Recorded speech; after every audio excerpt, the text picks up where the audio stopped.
imagine a group of really brilliant minds, all driven by the shared vision. They wanted to rebuild philosophy, like from the ground up, make knowledge totally clear, rigorously scientific, and, actually connected to the real world. Now, picture that movement right at his peak, facing this rising tide of, irrationality. And all culminates in this awful tragedy, the founder murdered right there on the steps of his university. It's more than just history, isn't it? It feels like a really chilling symbolic end to a whole era of scientific reason.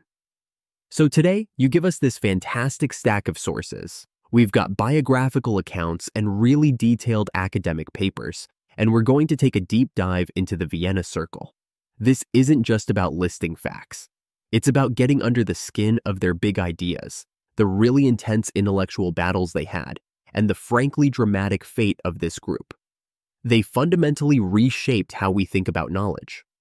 Our mission here is to unpack where they came from, their groundbreaking scientific world conception, and figure out why their search for clarity still feels so relevant, so powerful today.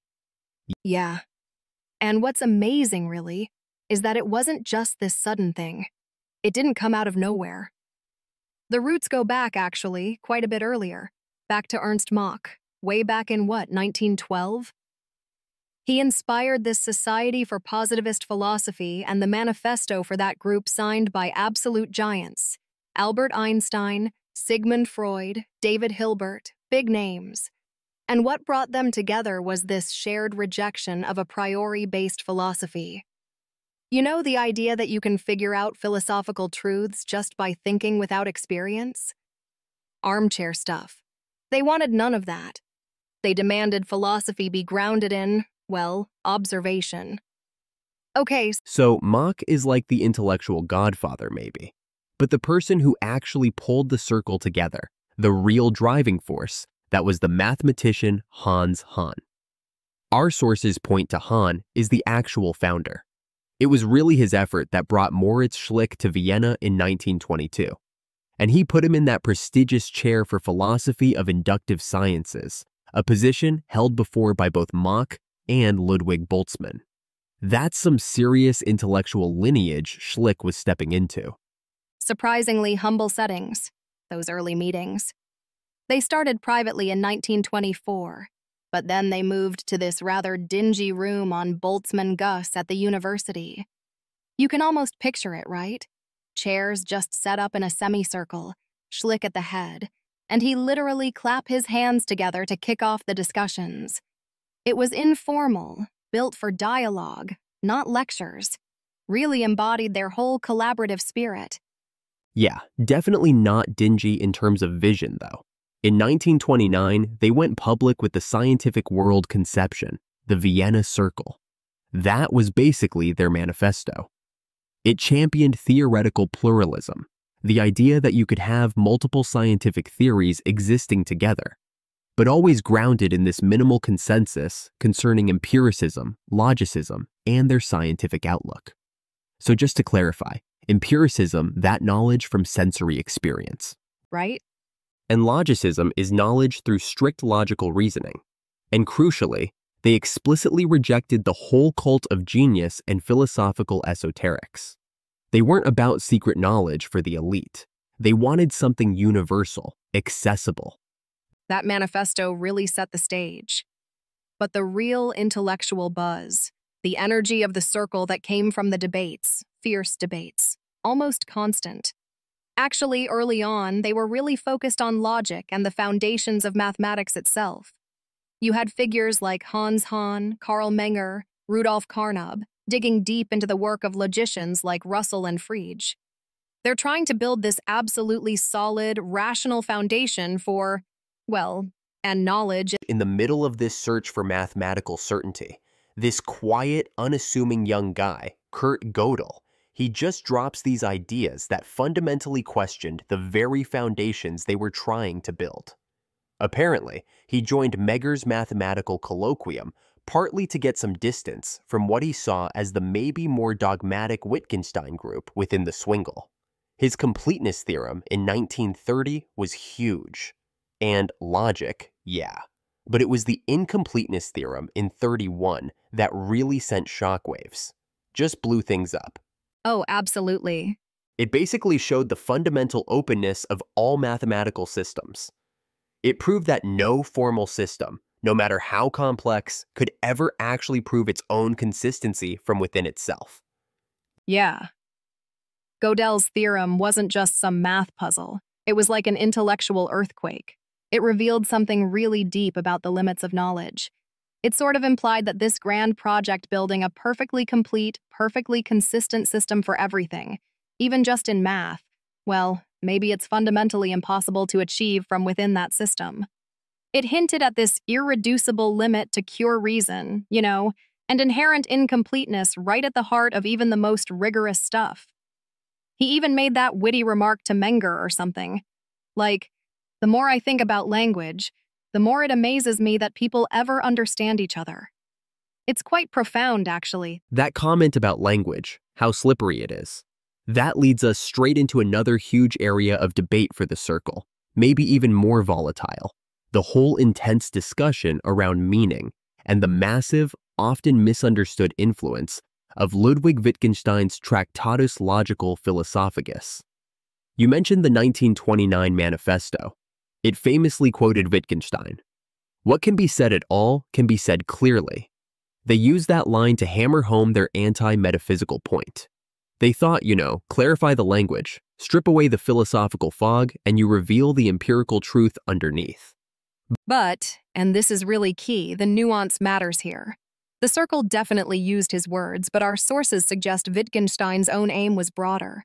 He was more focused on linguistic criticism, on clarifying intellectual work, figuring out the limits of what we can meaningfully say. He wasn't really, as the circle sometimes made him sound, trying to form an anti-metaphysical commando squad just to shoot down certain types of statements. That tension between how they used his ideas and what he might have actually intended, that was always simmering under the surface. Yeah. And that tension really boiled over in the big protocol sentence debate. This is a central argument that went on for years, and it ended up shaping what they called the physicalist turn. Moritz Schlick's view was that the first sentences must be free of error. He thought they should describe basic sense experiences, things the person having the experience just couldn't be mistaken about. He was looking for this absolute, undeniable foundation for all knowledge rooted in individual error-free experiences. But Otto Neurath, who was always more pragmatic, he directly challenged their whole foundationalist picture. He argued, no one must start at the level of physical objects, and that no beliefs were sacrosanct. None for Neurath trying to refer back to some private given experience was, he said, in any case superfluous. Why? Because it is only permissible to compare statements with each other. He basically said, look, no single experience is sacred or beyond question. Scientific statements get their truth not by perfectly matching some external given, but by how well they fit together, how they cohere with other statements in a big, self-correcting web of knowledge. Wow. Okay, so Schlick wants this unshakable bedrock in subjective experience, but Neurath sees truth emerging from this interconnected public system of objective statements that check each other. That's pretty fundamental difference. Huge difference. And Rudolf Carnap, he tried to kind of synthesize these views. He formally defined physicalist language as potential universal language of science. This whole shift, the physicalist turn, was about trying to express all scientific claims, from physics to sociology, in a common language based on physical terms. Right? The idea was that even qualitative things like red could in principle be translated into quantitative physical measurements. That was the path towards a truly unified science. And beyond these foundational debates, you also had people like Philipp Frank really changing how we think about scientific laws themselves. Frank showed how science kind of decentralized experience. We move away from just raw sensations towards more abstract mathematical models.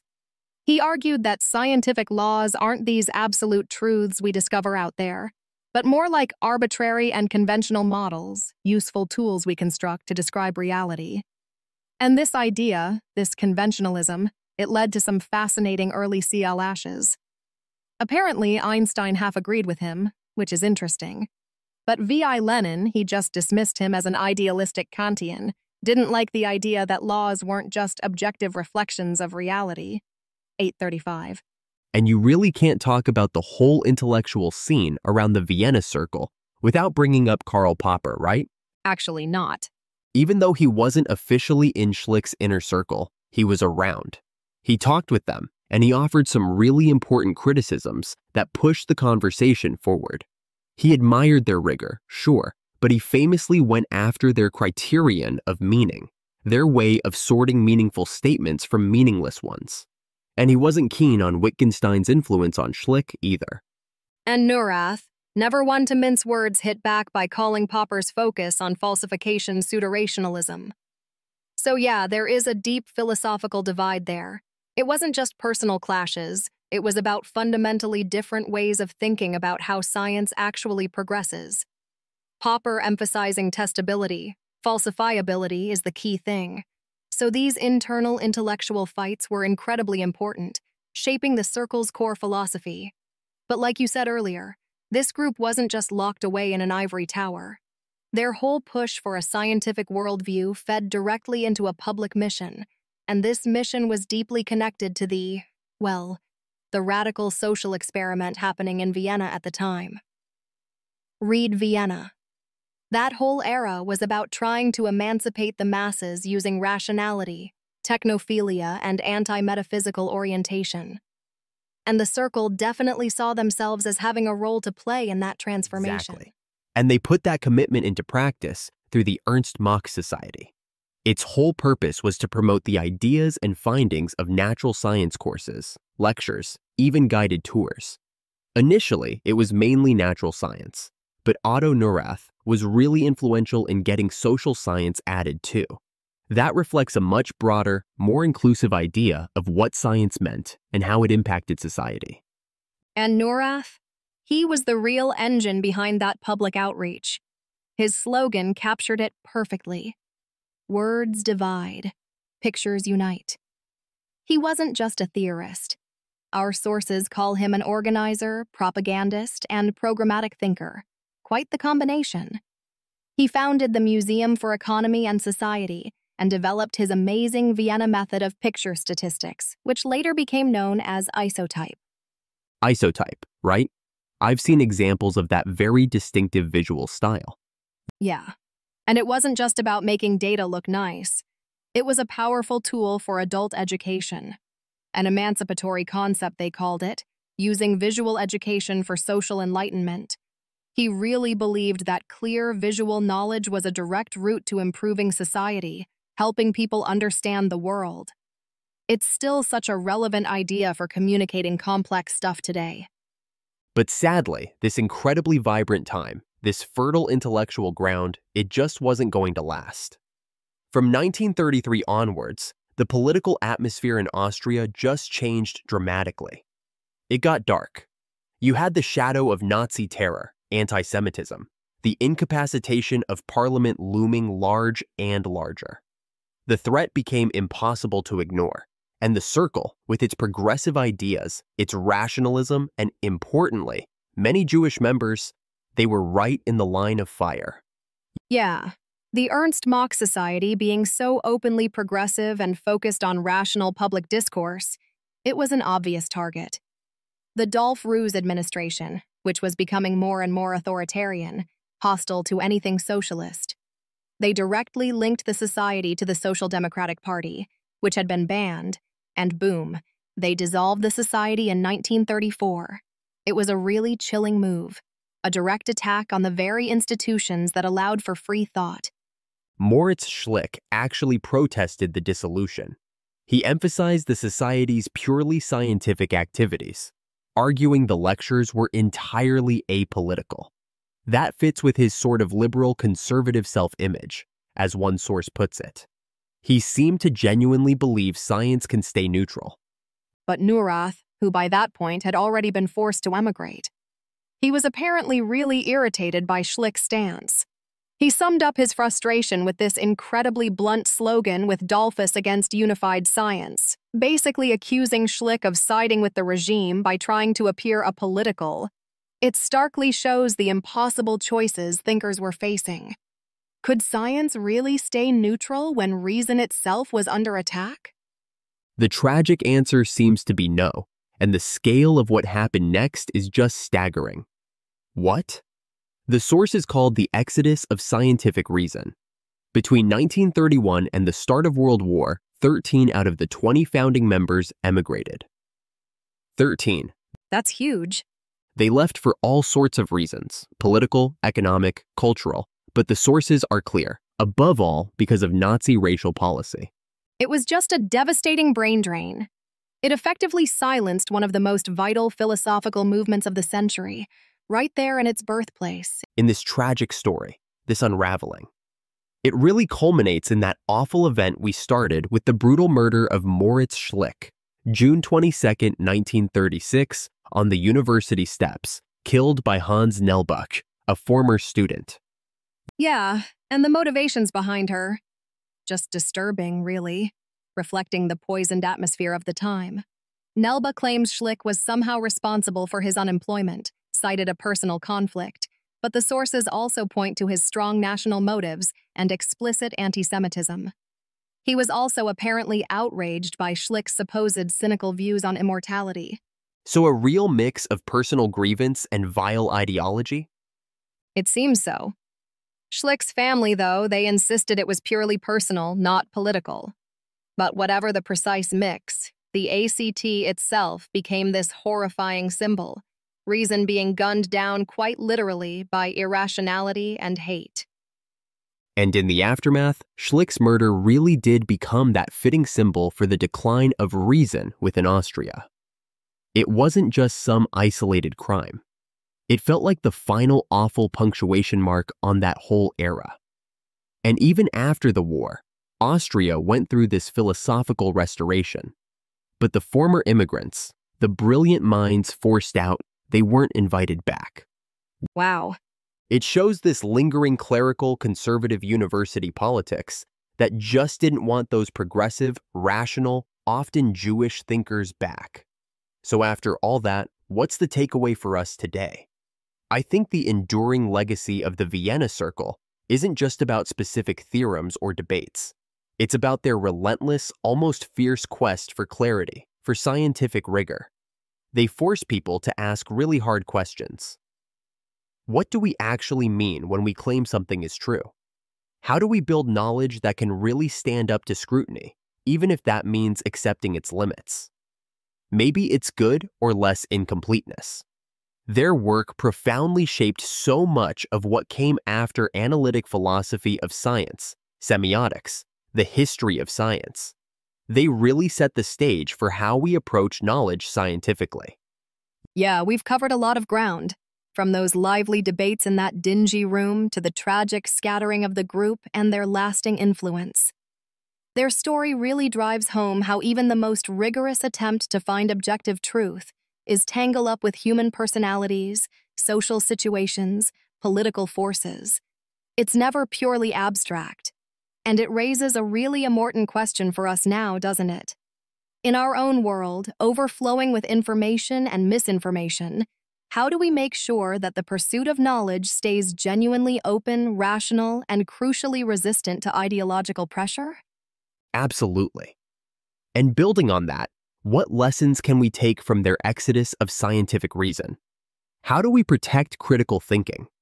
How do we foster intellectual communities, especially when things feel challenging, when the very idea of truth and rational discussion seems under attack? It's a question that maybe a bit like Gödel's theorem itself reminds us of the fundamental openness and maybe the fragility of our intellectual systems and the societies that are supposed to nurture them. Something to really think about.